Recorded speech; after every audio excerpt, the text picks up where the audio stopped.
Hello students, आज हम अपनी फर्स्ट बुक भारतीय अर्थव्यवस्था का विकास का चैप्टर 8 आगे कंटिन्यू करेंगे। स्टूडेंट्स, अगर आपने अभी तक चैप्टर 8 का पार्ट 1, पार्ट 2 एंड पार्ट 3 नहीं देखा है तो पहले उसे देख लीजिए ताकि आपको ये चैप्टर आगे और अच्छे से समझ में आए। सो स्टूडेंट्स, इस वीडियो में हम पढ़ेंगे कि भारत में शिक्षा क्षेत्र का विकास किस प्रकार हुआ और शिक्षा के सामने कौन कौन सी चुनौतीपूर्ण समस्याएं हैं। तो हमारा फर्स्ट टॉपिक हम पढ़ते हैं। पहला है भारत में शिक्षा क्षेत्र का विकास। स्टूडेंट्स, भारत में शिक्षा क्षेत्र का विकास हम इन पॉइंट्स द्वारा समझ सकते हैं, जिसमें पहला पॉइंट है माध्यमिक शिक्षा का व्यवसायीकरण। स्टूडेंट्स, सन 1988 के फरवरी महीने से केंद्रीय सरकार ने माध्यमिक शिक्षा के व्यवसायीकरण का कार्यक्रम शुरू किया है। इस कार्यक्रम के अंतर्गत उन उच्चतर माध्यमिक स्कूलों को वित्तीय सहायता प्रदान की जाती है जो व्यावसायिक पाठ्यक्रम आरंभ करते हैं। ऐसी योजनाओं के बनाने के प्रयत्न भी किए जा रहे हैं जिससे उन व्यक्तियों को नौकरी दिलाई जाए जो सफलतापूर्वक व्यावसायिक पाठ्यक्रम पूरा कर लेते हैं या उन्हें स्वरोजगार की सहायता दी जाती है। स्टूडेंट कृषि, व्यापार तथा वाणिज्य, इंजीनियरिंग, प्रौद्योगिकी, स्वास्थ्य तथा चिकित्सक विज्ञान संबंधी क्षेत्रों में व्यावसायिक पाठ्यक्रम शुरू हो चुके हैं। सो स्टूडेंट्स, अब हमारा 6 पॉइंट आता है तकनीकी, चिकित्सा तथा कृषि संबंधी शिक्षा।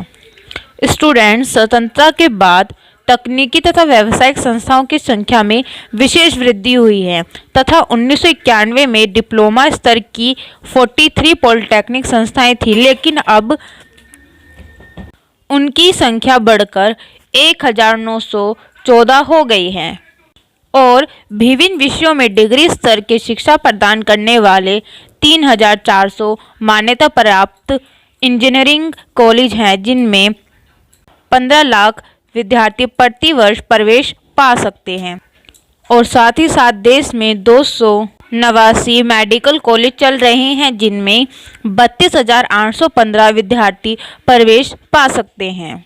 स्टूडेंट्स, हमारे देश में कई अनुसंधान केंद्र भी स्थापित किए गए हैं और साथ ही साथ देश में कई कृषि विश्वविद्यालय भी सरकार ने स्थापित किए हैं जिससे कृषि क्षेत्र का भी विकास हो सके। अब हमारा 7वां पॉइंट आता है ग्रामीण शिक्षा। स्टूडेंट्स, ग्रामीण क्षेत्रों में भी शिक्षा का बहुत ज़्यादा विस्तार हुआ है तथा सरकार ने इस उद्देश्य को पूरा करने के लिए राष्ट्रीय ग्रामीण उच्च शिक्षा परिषद भी स्थापित की है। इस परिषद में 14 ग्रामीण शिक्षण संस्थाएं काम कर रही हैं। सभी राज्यों में अनुसूचित जातियों तथा जनजातियों के बच्चों को निःशुल्क शिक्षा भी प्रदान की जा रही है। स्टूडेंट्स, अब हमारा 8वां तत्व आता है वयस्क तथा महिला शिक्षा। स्टूडेंट्स, वयस्कों में निरक्षरता को दूर करने के लिए सरकार ने वयस्क शिक्षा पर विशेष ध्यान दिया है। इस संबंध में सरकार ने सन 1988 में राष्ट्रीय साक्षरता मिशन भी शुरू किया है और सरकार ने महिलाओं को तकनीकी शिक्षा देने के लिए भी बहुत सारे महिलाओं के लिए पॉलिटेक्निक खोले हैं, जिससे महिलाओं के शिक्षा में अधिक विकास हो सके और साथ ही साथ सरकार ने महिलाओं के मध्य शिक्षा को बढ़ावा देने के लिए महिला शिक्षा परिषद की भी स्थापना की है।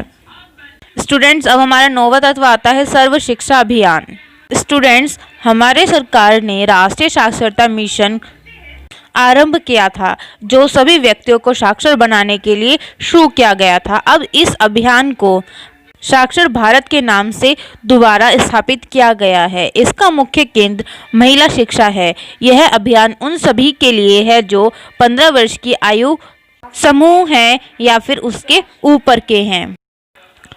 अतः हम अंत में कह सकते हैं कि स्वतंत्रता प्राप्ति के बाद सरकार ने काफ़ी प्रयत्न किए जिससे साक्षर व्यक्तियों की संख्या में 4 गुना वृद्धि हुई।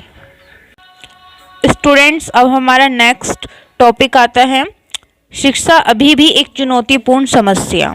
स्टूडेंट्स, हमारी सरकार ने शिक्षा को बढ़ाने के लिए काफ़ी प्रयत्न किए हैं, लेकिन उसके बावजूद हमारे देश में शिक्षा अभी भी एक चुनौतीपूर्ण समस्या बनी हुई है, जिसके कारण इस प्रकार है। पहला है निरक्षर व्यक्तियों की बड़ी संख्या।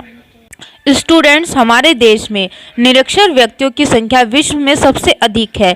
इस समय हमारे देश में लगभग 36 करोड़ लोग अनपढ़ हैं, जो विश्व के अनेक देशों की कुल जनसंख्या से भी काफ़ी अधिक है। और हमारा दूसरा कारण आता है अपर्याप्त व्यावसायीकरण। स्टूडेंट्स, हमारे देश में शिक्षा का लक्ष्य केवल डिग्री प्राप्त करना ही रह गया है, जिसके कारण लाखों स्नातक रोजगार दफ्तरों के प्रतिदिन चक्कर काटते हैं, लेकिन उन्हें कोई भी रोजगार प्राप्त नहीं होता, जिसके कारण शिक्षा का कोई भी फायदा नहीं होता। अतः हम कह सकते हैं कि शिक्षा जो है वो केवल एक व्यवसायीकरण बन चुकी है, जिसके कारण शिक्षा का पूर्ण रूप से अब व्यवसायीकरण हो रहा है। स्टूडेंट्स, अब हमारा तीसरा कारण आता है लिंग भेद। स्टूडेंट्स, हमारे देश में इतना अधिक विकास होने के बावजूद भी आज लड़के और लड़कियों के शिक्षा अनुपात बहुत ही ज़्यादा भिन्न है। अर्थात जो लड़कियों का स्कूल में नामांकन अनुपात है वो बहुत ही ज़्यादा कम है। अगर कोई भी लड़की स्कूल में अपना नामांकन करवा भी लेती है तो उसकी शिक्षा को अधूरी ही छोड़वाया जाता है, जिसके कारण उनका शिक्षा पूर्ण रूप से प्राप्त नहीं हो पाती। अतः हम कह सकते हैं कि भारत में अभी भी शिक्षा प्रणाली के प्रति लोगों का दृष्टिकोण लिंग भेद पर आधारित है। अब हमारा चौथा कारण आता है ग्रामीण पहुंच का निम्न स्तर। स्टूडेंट्स, हमारे देश में शहरी तथा ग्रामीण जनसंख्या की शिक्षा संबंधी पहुंच में बहुत ही ज़्यादा असमानता पाई जाती है तथा शहरी जनसंख्या की तुलना में ग्रामीण जनसंख्या शिक्षा संबंधी पहुंच से बहुत ही ज़्यादा पीछे है, जिसके कारण ग्रामीण क्षेत्र में शिक्षा सभी लोगों को प्राप्त नहीं हो पाती। अब पांचवा कारण आता है निजीकरण। स्टूडेंट्स, शिक्षा के निजीकरण की प्रवृत्ति निरंतर ही बढ़ती जा रही है, जिसके कारण यह बहुत ज़्यादा खर्चीली हो जाती है और निर्धन व्यक्ति शिक्षा से बहुत ज़्यादा दूर हो जाता है। तथा हम कह सकते हैं कि निजीकरण के कारण समाज में निर्धन वर्गों के लिए शिक्षा अवसरों का बहुत ही ज़्यादा अभाव हो जाता है। अब हमारा छठा कारण आता है शिक्षा पर कम सरकारी खर्च।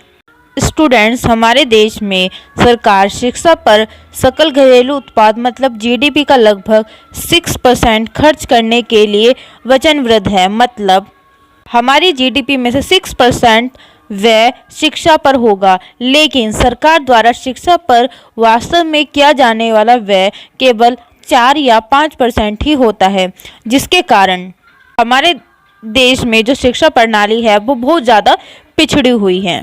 अतः हम अंत में कह सकते हैं कि भारत में शिक्षा आम जनता तक पहुंच नहीं पाती और यह निरक्षरता के दुष्चक्र, निरक्षरता निर्धनता की और निर्धनता निरक्षरता की जननी बन जाती है, जिसे तोड़ना बहुत ही कठिन हो जाता है। स्टूडेंट्स, यहाँ पे हमारा चैप्टर 8 कंप्लीट होता है।